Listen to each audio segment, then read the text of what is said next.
Hello friends, कैसे हैं आप लोग। तो आज आप लोगों को मैं बता दूं कि मुंबई इनकम टैक्स ऑफिस में जो बेसमेंट में फायर लगा था उससे सारे लोग सुरक्षित हैं। कोई भी डैमेज नहीं हुआ है, कोई भी प्रॉपर्टी डैमेज नहीं हुआ है। जो भी जला है वो सब गार्बेज था या वेस्टेज था जिसको कि रिमूव किया जा रहा था। ठीक है। तो होप कि आप लोग सब सुरक्षित हैं, अच्छे हैं। तो साथ में हम पढ़ाई भी करते रहें। तो आज फिर से हम आपके लिए इनकम टैक्स एग्जामिनेशन के पॉइंट ऑफ व्यू से इंडियन पार्टनरशिप एक्ट 1932 को लेके आए हैं। तो चलिए आज हम जानते हैं कि इंडियन पार्टनरशिप एक्ट में जो पार्टनर्स होते हैं उनका रिलेशन किस तरह का होता है। मतलब partners relation, relation between the partners, relation of the partners with the firm and relation of the partners with the third party. तो इन सारे टॉपिक को तो हम आज नहीं कवर करेंगे। तो आज क्या कवर करेंगे, तो बेसिकली हम पार्टनर्स के राइट्स एंड ड्यूटीज, जो म्यूचुअल अंडरस्टैंडिंग होती है, म्यूचुअल ड्यूटीज होती है, उसके बारे में हम डिस्कस करेंगे क्योंकि चैप्टर 3 हम लोग कवर कर रहे हैं। तो इंडियन पार्टनरशिप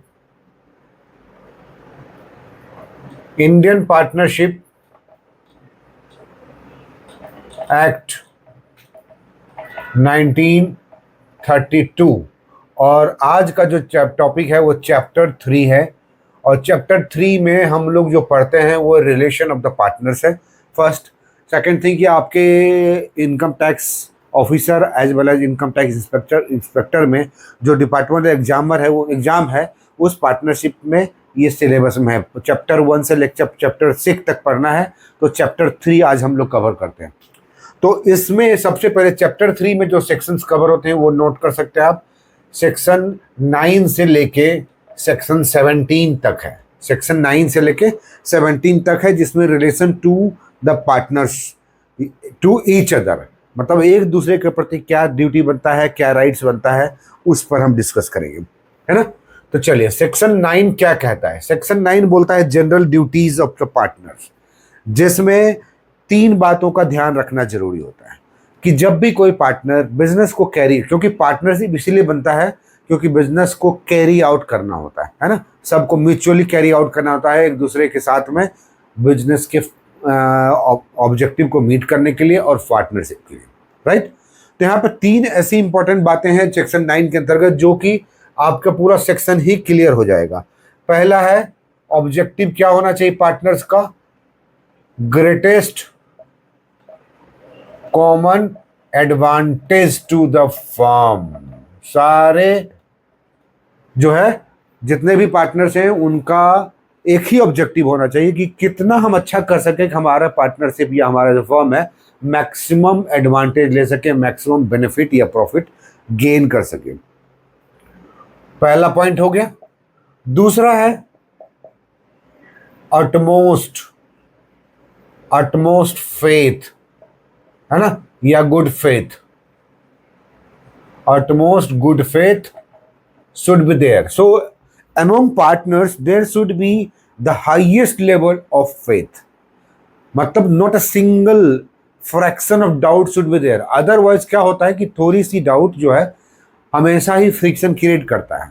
और खास करके पार्टनरशिप जैसे कॉम्बिनेशन में जहाँ पे बेनिफिट के लिए प्रॉफिट शेयरिंग रेशियो की बात होती है तो मनी एक सिंगल रुपीज का जो डिसऑनेस्टी होता है ना वो पूरे पार्टनरशिप के ऑब्जेक्टिव को डिफीट कर सकता है, पूरे म्यूचुअल अंडरस्टैंडिंग के ऑब्जेक्टिव को डिफीट कर सकता है। इसलिए ऐसे में बोला गया कि जब भी पार्टनरशिप आप क्रिएट करते हैं तो that should be with utmost good faith, मतलब प्रॉपर गुड फेथ कि अगर एक ने डिसीजन लिया तो बाकी को भी पता होगा हाँ यार वो अच्छा ही सोचा होगा, उसका ऑब्जेक्टिव कॉमन एडवांटेज ही होगा और ग्रेटेस्ट एडवांटेज होगा, highest level of advantage for the partnership of होगा। करेक्ट। इस तरह का फेथ होना चाहिए एक दूसरे के प्रति, है ना। क्लियर। चलिए अब नेक्स्ट थर्ड पॉइंट है फुल इंफॉर्मेशन। अब इसका मतलब क्या हुआ, आपको लगता है कि अगर हम फुल इंफॉर्मेशन नहीं शेयर करेंगे एक दूसरे से तो अटमोस्ट गुड फेथ क्रिएट हो पाएगा, या आपको लगता है कि पूरा इंफॉर्मेशन आप नहीं दे पाएंगे तो ग्रेटेस्ट कॉमन एडवांटेज में हम काम कर पाएंगे? नहीं ना, क्योंकि म्यूचुअल अंडरस्टैंडिंग ही जब डिस्ट्रॉय हो जाएगा then how partnership will reach to the highest level of profit. So इसका मतलब ये हुआ कि सारे पार्टनर्स को ये तीन चीज का ध्यान रखना होगा। इस तीन चीज का, greatest common advantage, utmost good faith and full information. अब फुल इंफॉर्मेशन मतलब क्या होता है कि जब भी कोई एक पार्टनर कोई काम कर रहा होता है तो वो दूसरे पार्टनर को पूरा इंफॉर्मेशन ओपन करके बताएगा, शेयर करके बताएगा। कई बार ऐसा होता है कि पार्टनरशिप में एक पार्टनर जो सेल को देखते हैं, एक पार्टनर जो परचेज को देखते हैं, एक पार्टनर जो मार्केटिंग को देखता है, तो तीनों का अपना अपना एक्सपर्टीज होता है and all three partners should disclose full information to the other partners. यही एग्जांपल के तौर पे मैं आपको बता रहा हूं, है ना। तो ये सेक्शन 9 जो है बेसिकली इसी की बात करता है कि relation of the partners to another कैसा होना चाहिए। तो ये चीज आपका क्लियर होना चाहिए। अब आते हैं सेक्शन 10। सेक्शन 10 क्या बोलता है? ड्यूटी, है ना, duty to indemnify, indemnify to loss. अब इसका मतलब क्या हुआ? अगर किसी व्यक्ति के द्वारा, कोई पार्टनर है, तीनों पार्टनर अटमोस्ट फेथ के साथ काम कर रहा है तो नो प्रॉब्लम। लेकिन अगर ऐसा पता लगा कि एबीसी तीन पार्टनर में से एक ऐसा पार्टनर है जो कहीं ना कहीं फ्रॉड क्रिएट कर दिया है ना, कहीं ना कहीं फ्रॉड क्रिएट करने के कारण क्या होता है, वो पार्टनरशिप की या तो लायबिलिटी बढ़ेगी या फ्रॉड में लॉस होगा या कुछ ऐसा हो जाएगा जो इलीगल हो सकता है। इन that case if any fraud या if any mistake occurs because of one partner's own fault, right, that is fraud, then that person who has incurred loss to the firm because of his fraudness will indemnify to the firm। एक partner जिसने fraud किया है वही indemnify करेगा, वही उसका compensate करेगा, वही भरपाई करेगा पार्टनरशिप को, है ना। यही सेक्शन 10 बोलता है। इसलिए इस चीज को ध्यान रखिएगा कि अगर पार्टनर हैं you are liable to indemnify the loss caused by your fraudness. चलिए अब आते हैं हम लोग सेक्शन 11 की बात करते हैं। सेक्शन 11 में क्या कहता है? सेक्शन 11 बोलता है कि कॉन्ट्रैक्ट में जो एग्रीमेंट होता है, मतलब अदर देन द कॉन्ट्रैक्ट, मतलब क्या हुआ कि चूंकि ये पार्टनरशिप है तो कॉन्ट्रैक्ट या एग्रीमेंट होता है, एग्रीमेंट डीड बनता है जिसके अंतर्गत मतलब पार्टनरशिप डीड बनता है, उसमें सारे कंडीशंस को डील किया जाता है। तो बोला था अगर कोई ऐसा चीज जो कि इसमें डिस्कस नहीं किया गया पार्टनरशिप डीड में, तो सर्टेन पॉइंट्स का ध्यान रखना जरूरी है। सेक्शन 11 यही बोलता है, determination of rights and duties of partners by contract between the partners. Clear? तो चलिए इसमें सबसे मोस्ट इंपॉर्टेंट पॉइंट यह है कि इसमें अदर देन कॉन्ट्रैक्ट अगर कोई चीज होता है तो मतलब क्या हुआ, सबसे पहले तो मान लीजिए कि कॉन्ट्रैक्ट जो है, जो कॉन्ट्रैक्ट फॉर पार्टनरशिप है वो या तो एक्सप्रेस होगा या इम्प्लाइड होगा। अब एक्सप्रेस मतलब क्या हुआ, रिटन, इम्प्लाइड मतलब क्या हुआ, एक्ट। तो ये हो गया रिटेन, मतलब प्रॉपरली सारी बातें लिखी हुई है। इम्प्लाइड मतलब होता है एक्ट, कि बाय ओरली ही हो रहा है, लेकिन मतलब ओरल लेकिन बाय एक्ट के थ्रू। अच्छा भाई साहब ऐसा करो, जो आपके परचेज में चले जाओ और परचेज का एक ऑर्डर दे के आ जाओ, ठीक है। नो डाउट ये पार्टनरशिप में डीड में ये नहीं लिखा हुआ है कि mister A will go to the market for purchasing of the raw materials, लेकिन अगर बोला गया तो और उसने किया तो इसका मतलब वो गुड फेथ में और बाय ओरल एग्रीमेंट कि भाई हाँ ठीक है हमारा काम रहेगा परचेज से रिलेटेड, करेक्ट। तो ये जो ध्यान रखिएगा इस चीज को, कॉन्ट्रैक्ट में एक्सप्रेस और रिटर्न इंप्लाइड होता है। उसके बाद जो भी होगा दूसरा चीज होगा restaurant of trade. Restaurant of trade, restaurant of trade मतलब क्या होता है ना, agreement in restaurant of trade मतलब ये हुआ, पहला तो पार्ट यही होगा कि कॉन्ट्रैक्ट में जो भी मेंशन किया गया है वो उस पार्टनरशिप डीड के अंतर्गत काम करना होगा। Either partnership deed is written और oral, it doesn't matter, but whatsoever has been agreed by all the partners will be carried out on behalf of the partnership form.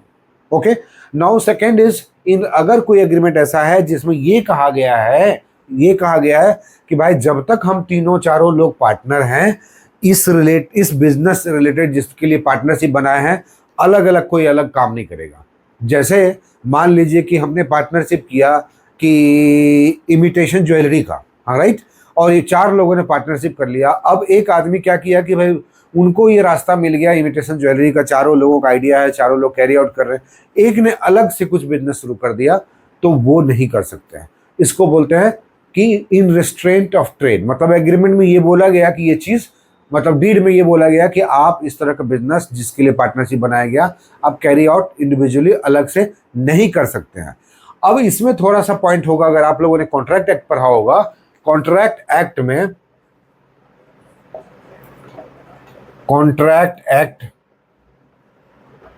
1872 में अगर आप सेक्शन 27 अगर पढ़ते हैं, तो उसमें बोला गया है कि एनी एग्रीमेंट, चूंकि पार्टनरशिप एक एग्रीमेंट है, राइट, तो कोई भी एग्रीमेंट, दो या दो से अधिक पार्टी के बीच में जब भी कोई एग्रीमेंट होता है, और अगर उस एग्रीमेंट ये स्पेसिफाई करता है कि सर्टेन व्यक्ति सर्टेन प्रोफेशन, ट्रेड और बिजनेस नहीं कैरी आउट कर सकता है, इन दैट केस दैट एग्रीमेंट और contract will be void.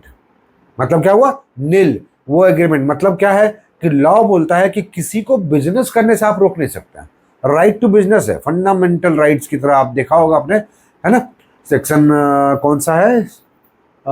Section 13 है ना, नहीं 13 नहीं, सेक्शन 14 है ना। सेक्शन 14 में अगर आप पढ़ेंगे तो, राइट, तो उसमें क्या कहा गया है कि section 14, I got confused, 15 16 article में ध्यान रखिएगा। आर्टिकल में बेसिकली जो है इक्वलिटी, जो हाँ सेक्शन आर्टिकल 14 में अगर आप पढ़ेंगे, जहाँ तक मुझे याद आ रहा है, तो उस आर्टिकल 14 में क्या बोला गया है? राइट टू बिजनेस, है ना, राइट टू ट्रेड। इसका मतलब क्या हुआ कि वो कॉन्स्टिट्यूशनल राइट है, और आप यहाँ पर एग्रीमेंट करके क्या कर रहे हैं?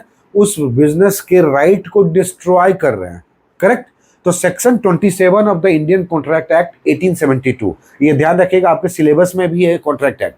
तो उसके अंतर्गत किसी भी तरह का कोई भी एग्रीमेंट ऐसा नहीं बनाएगा जिससे कि किसी को ट्रेड में रोका जा सकता है। लेकिन उसमें यह भी कहा गया है कि कुछ ऐसे एक्सेप्शंस भी हो सकते हैं। वो एक्सेप्शन, पहला एक्सेप्शन जो आप यहाँ पर लाइवली देख रहे हैं, वो ये है सेक्शन 11 में दिया गया ये क्लाउज, जो कि बोलता है कि पार्टनरशिप डीड जब बनता है तो पार्टनर्स के बीच में ट्रेड को रिस्ट्रेन करने के रिगार्डिंग एग्रीमेंट बनाया जा सकता है, नहीं तो पार्टनरशिप का ऑब्जेक्टिव ही डिफीट हो जाएगा। क्लियर? तो ये चीज आप ध्यान रखिएगा।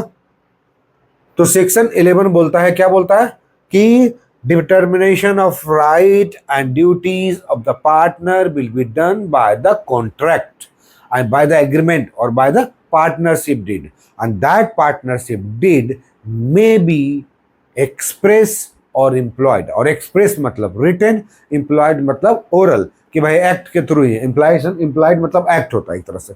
तो आप एक्ट की तरफ, हम तीनों पार्टनर बन गए, अब कैरी आउट करते हैं। तो इसके लिए कोई एग्रीमेंट हमने पार्टनरशिप डीड तैयार नहीं किया रिटर्न में, लेकिन हमारी तीनों की एक म्यूचुअल अंडरस्टैंडिंग है कि भाई हम ये बिजनेस को कैरी आउट करते हैं, इसी ऑब्जेक्टिव से करते हैं, और इस बिजनेस से रिलेटेड अकेले बिजनेस हम लोग नहीं करेंगे। क्लियर? तो चलिए, ये सेक्शन 11 हो गया। अब आते हैं सेक्शन 12। सेक्शन 12 जो है थोड़ा सा बड़ा है, उसको थोड़ा सा ध्यान रखिएगा। Conduct of business, conduct of business, section 12। इसका मतलब क्या है? कंडक्ट ऑफ बिजनेस मतलब क्या हो सकता है? मतलब कि बिजनेस को कैरी करने का प्रोविजंस, कि कैसे हम लोग बिजनेस को कैरी करेंगे। तो सबसे पहले कंडक्ट ऑफ बिजनेस में है कि जब हम पार्टनर बनते हैं तो इसका मतलब क्या हुआ कि हमारी राइट और ड्यूटीज दोनों डिसाइड होगी, जो कि हम आगे पढ़ेंगे। लेकिन यहां पे बोला गया कि ईच एंड एवरी पार्टनर, पहला पॉइंट है, to take part in decision, take part in decision in day to day business, जो रूटीन वे में है ना, रूटीन बिजनेस में सबसे कंसल्ट किया जाएगा, सारे पार्टनर्स के बीच में कंसल्ट किया जाएगा कि भाई साहब हम ये डील कर रहे हैं या ऐसा कुछ कर रहे हैं जिसके आधार पे बिजनेस को और बढ़ने को मौका मिलेगा, या यहाँ से हम परचेज कर रहे हैं, आप क्या बोलते हो? ये सारे मतलब डे टू डे या रूटीन बिजनेस में, डेली बिजनेस के दरमियान every partner has right to take part in the decision, है ना? किस तरह का डिसीजन लिया जाता है। और इन ड्यूरिंग द इंडिफरेंसेस क्रिएटेड, मान लीजिए कि 4 लोग हैं, 4 लोगों में कोई इंडिफरेंस क्रिएट हुआ या कुछ ऐसा वेरिएशन आ रहा है, तो वहां पे मतलब चारों लोगों ने कॉन्सेंट नहीं दे रहा और डिफरेंसेस क्रिएट हो रहे हैं, तो डिफरेंसेस क्रिएट के समय में मेजॉरिटी से डिसीजन लिया जाएगा। मेजॉरिटी से डिसीजन लिया जाएगा, मेजॉरिटी डिसीजन। बस एक चीज इसमें ध्यान रखिएगा, वो किसके लिए? ये रूटीन बिजनेस के रेस्पेक्ट में होगा, रूटीन बिजनेस के रेस्पेक्ट में होगा, ना कि किसी और। जैसे मान लीजिए कि 4 लोगों का पार्टनरशिप है और चारों लोगों ने सोचा कि ये रॉ मटेरियल जो है एक्स से ना लेके हम अब वाई से लेते हैं, या कुछ एक्स से लेते हैं कुछ वाई से लेते हैं। तो अगर ये चेंजेस आ रहे हैं, इसमें कोई डिफरेंसेस क्रिएट हो रहा है, इन that case majority will decide कि कहाँ से लेना और किस पैटर्न में लेना है, करेक्ट। लेकिन अगर ये चारों पार्टनर ऐसा सोचते हैं, चारों ने देखा कि भाई ऐसा करते हैं कि ये इमिटेशन ज्वेलरी में फायदा नहीं हो रहा है, तो हमेशा करते कुछ और बिजनेस को इसमें ऐड कर लेते हैं, कुछ और बिजनेस को ऐड कर लेते हैं, लाइक कैंडल हो गया, या मान लीजिए कि कपड़ा फैब्रिक्स हो गया, इसको ऐड कर लेते हैं। या होता है कि इमिटेशन को ख़त्म करके फैब्रिक्स ऐड कर लेते हैं, पार्टनरशिप डीड में ही कुछ चेंज कर लेते हैं। तो इन दैट केस मतलब कहने का मतलब है नेचर चेंज, बिजनेस का जो नेचर होता है पार्टनरशिप डीड के अनुसार, उसको चेंज करने के लिए मेजॉरिटी का डिसीजन नहीं चलेगा। वहां पे each and every partners consent is required. So all partners consent is required to change the nature of the partnership form, right. Imitation jewellery से शिफ्ट करके अब हम फैब्रिक्स में एंट्री मार रहे हैं, ये डिसीजन मेजॉरिटी से नहीं लिया जाएगा, ये किससे लिया जाएगा? Full consensus of the all partners. लेकिन अगर डे टू डे बिजनेस है, अगर फैब्रिक्स का है, इमिटेशन का है, उस दरमियान अगर कोई डिफरेंसेस क्रिएट हो रहे हैं during the business for the business, then that will be decided on majority basis. Clear? ये दूसरा पॉइंट रख लीजिए कि भाई everybody has right to take part in decision in day to day routines, और डिफरेंसेस के समय में मेजॉरिटी डिसीजन लिया जाएगा। और नेचर ऑफ बिजनेस को चेंज करने में, नेचर या बिजनेस चेंज में कंसेंसस चाहिए होगा, कंसेंसस ऑफ ऑल पार्टनर्स। ठीक है, ये हो गया। नेक्स्ट पॉइंट में मैं, आप लोग नोट कर लीजिए या स्क्रीनशॉट ले लीजिए। नेक्स्ट पॉइंट, चौथा पॉइंट जो आपके माइंड में डालना चाह रहा हूं वो ये है कि अगर कंडक्ट ऑफ बिजनेस है, इसका मतलब क्या हुआ कि inspection of account, inspection of accounts या नेचर ऑफ ट्रांजैक्शंस, मतलब क्या हुआ कि किसी भी पार्टनर को उस अकाउंट्स को देखने के लिए, देखने ही नहीं बल्कि इंस्पेक्शन करने के लिए, एक्सेस करने के लिए, डिस्कस करने के लिए, क्लैरिफिकेशन के लिए राइट्स होंगे। Inspection of accounts right to each partner, मतलब सबके लिए अवेलेबल होगा, ध्यान रखिएगा। उसी तरह से 5वां में, अगर इन केस ऑफ डेथ, तो जो उनका रिप्रेजेंटेटिव होंगे,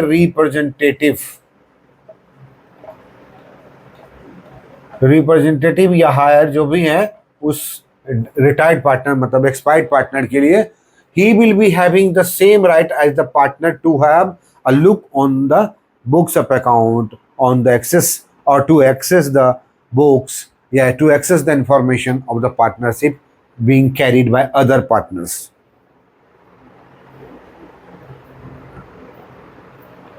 क्लियर? अब ये इंस्पेक्शन ही नहीं बल्कि उसका अगर कॉपी भी चाहिए पार्टनर को, तो partner can also have that copy, है ना। तो ये चीज जो है आपका सेक्शन 12 के अंतर्गत अगर आप देखेंगे तो क्लैरिटी आती है सेक्शन 12 में क्या क्या चीज दिया गया है। तो सेक्शन 12 में मतलब क्या हुआ कि सबसे पहले टेक पार्ट इन डिसीजंस, है ना, जितने भी लोग होंगे everybody will have right to take part in the decision और in the conduct of business, correct. दूसरा, डे टू डे बेसिस या रूटीन बिजनेस के दरमियान डिफरेंसेस को मेजोरिटी से लिया जाएगा, लेकिन नेचर ऑफ बिजनेस को चेंज करने के लिए consensus of the all partner. उसके बाद every partner will have access to the books and can have the copy of the books. और लास्ट जो है, इन केस ऑफ डेथ जो उनका रिप्रेजेंटेटिव या हायर होंगे उस फैमिली के, उस पार्टनर के, they will have same right as the partner. Clear. अब लास्ट जो सेक्शन है वो है सेक्शन 13। सेक्शन 13 क्या बोलता है भाई? Mutual rights and liabilities. Mutual rights and liabilities, तो ये जनरल है। अब आप इसमें अगर समझेंगे तो आपको समझ में आ सकता है ऑटोमेटिकली कि क्या क्या म्यूचुअल राइट्स होते हैं। तो सबसे पहले देखिए, सबसे पहले पार्टनर जो है सैलरी या रिम्यूनरेशन के लिए एलिजिबल नहीं है होता है। Remuneration will not will be given to the partner.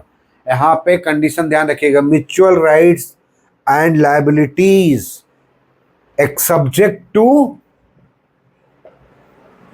subject to contract और पार्टनरशिप डिड।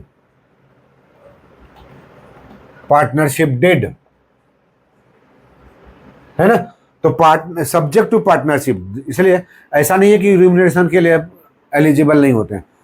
जनरल रूल है कि no partners will be given remuneration for the conduct of the business for firm, correct.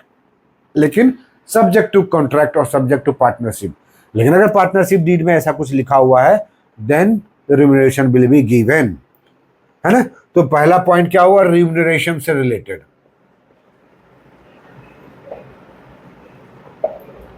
ठीक है। दूसरा है contribution से related.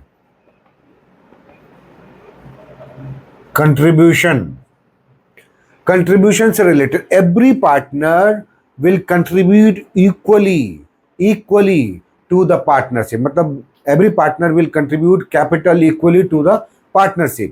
इसका मतलब जितने भी पार्टनर हैं सब लोग बराबर बराबर हिसाब में बांटेंगे, सब्जेक्ट टू पार्टनरशिप डीड। अब पार्टनरशिप डीड में अगर लिखा गया नहीं A 25%, B 50% और C D मिल के दोनों 25%, then it can happen, it can occur. इसीलिए मैंने पहले लिख दिया subject to partnership deed, otherwise everybody will contribute equally. उसके बाद है तीसरा पॉइंट है इक्वल शेयर। इक्वल शेयर मतलब क्या हुआ कि until unless partnership did provide something expressly, every or each and every partner of the partnership will get equal share of the profits, equal share of the profit। ध्यान रखिएगा, अगर partnership deed में कुछ भी नहीं लिखा हुआ है कि किस रेशियो में किसको क्या मिलना है, then all partners will be eligible और will have right to share equally। अगर पार्टनरशिप डीड में लिखा हुआ है कि नहीं एक को 25%, एक को 50% और दो को 25%, 25% में 12.5, it means that it will be done as per the partnership deed, otherwise equal share will be given to each partner। तो subject to partnership deed। उसके बाद है इंटरेस्ट की बात है। इंटरेस्ट ऑन कैपिटल और एडवांस। ठीक है। यहां पे जो बोलता है ये पॉइंट सेक्शन 13 में कि जितने भी पार्टनर हैं उनको जो भी कंट्रीब्यूट करना था एज पर पार्टनरशिप डेट या प्रोविजन, उस कैपिटल पे उनको इंटरेस्ट नहीं दिया जाएगा अनटिल अनलेस कि पार्टनरशिप डीड ये भी कहता है कि आप जो पार्टनर कंट्रीब्यूट करेंगे कैपिटल के तौर पे उस पर इंटरेस्ट दिया जाएगा या नहीं दिया जाएगा, ये डिसाइड करेगा। Otherwise in general term capital पे इंटरेस्ट नहीं दिया जाएगा। दूसरी बात कि एडवांस या एक्स्ट्रा कंट्रीब्यूशन जो होता है इसी में एक्स्ट्रा कंट्रीब्यूशन जो पार्टनर का होगा उस पर भी इंटरेस्ट की बात होती है, करेक्ट। तो जो एडवांस या एक्स्ट्रा कंट्रीब्यूशन देने की बात है उस पर इंटरेस्ट मिलेगा। मतलब जिस शेयर के लिए वो एज ए पार्टनरशिप उनको मान लीजिए बोला गया 25%, तो उस पर इंटरेस्ट देना है या नहीं देना है वो पार्टनरशिप डीड में क्लियर कट है। लेकिन पार्टनरशिप डीड में ये नहीं क्लियर कट है कि एडवांस है में या एक्स्ट्रा कंट्रीब्यूशन में इंटरेस्ट की बात होगी या नहीं। इन that case interest will be given at कितना 6%। तो अगर एक्स्ट्रा कंट्रीब्यूशन है तो 6% के आधार पे एक्स्ट्रा कंट्रीब्यूशन या एडवांस जो भी पार्टनर लगाएगा उसको इंटरेस्ट दिया जाएगा as per act, subject to partnership act, partnership deed. अब बार बार मैं सब्जेक्ट टू क्यों बोल रहा हूं कि जितने भी एग्रीमेंट से रिलेटेड या जनरल क्वेश्चन आपके माइंड में आ रहा है कि पार्टनर कहाँ किस तरह से क्या कर सकता है, तो उस पर पार्टनरशिप एक्ट हावी होता है। लेकिन जब पार्टनरशिप डीड में उससे रिलेटेड कोई प्रोविजन है then partnership deed overlaps the partnership act provision, general provision. Okay, चलिए अब सेक्शन 13 में और क्या है। सेक्शन 13 में ये बोलता है कि जो भी पार्टनर होंगे उनके लिए इंडेमनीफाई करने का प्रोविजन होगा। Indemnify to partners. इसका मतलब क्या हुआ? इसका मतलब ये हुआ कि जिस तरह से हम लोगों ने पिछले सेक्शन में पढ़ा कि भाई अगर आपके फ्रॉड के कारण कुछ होता है then you have to indemnify the partnership. तो उसी तरह से बिजनेस कंडक्ट में या बिजनेस कैरी आउट में अगर किसी पार्टनर की एक्सेस लायबिलिटी राइज हो जाती है या एक्सेस एक्सपेंसेस हो जाता है या कुछ ऐसा होता है जिससे कि उसको लॉस हो सकता है personal, in that case partnership will indemnify to the partner. Clear? तो ये सेक्शन 13 में क्रिस्टल क्लियर दिया हुआ है। इस चीज को आप लोग नोट करके रखिएगा, है ना। और लेकिन ध्यान रखें indemnify in ordinary course of business, in ordinary course of business के दरमियान, कि बिजनेस करने के दरमियान कहीं जाने में खर्चा हो गया या नॉर्मल कहीं पे ज़्यादा पेमेंट करना पड़ गया या पर्सनली पेमेंट कर दिया, फर्म का पैसा उनके पास नहीं था उस वक्त तो उन्होंने अपना खुद पेमेंट कर दिया, in that case partnership will indemnify to the concern partner who incurred the expenses, है ना। कई बार होता है जब इमरजेंसी आ गया या कुछ खर्चा हो गया, इन दैट केस।